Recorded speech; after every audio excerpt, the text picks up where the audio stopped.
मैदा के लोया ऐसन बेटी हो कवन बेटी फूलवा ऐसन सुकवार कही तू ताए बेटी छत्र छवैती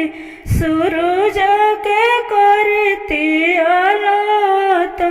काहे खाती पापा जी छत्र छवाईब काहे करब सूरज आलोत आज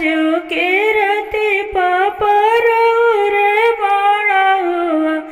बिहान जाए दूर देश खरवानी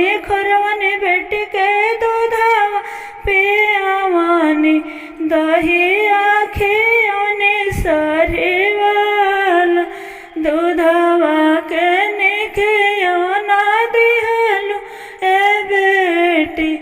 धैलो सुंदर वर के साथ धैलो सुंदर वर के साथ दूधवा के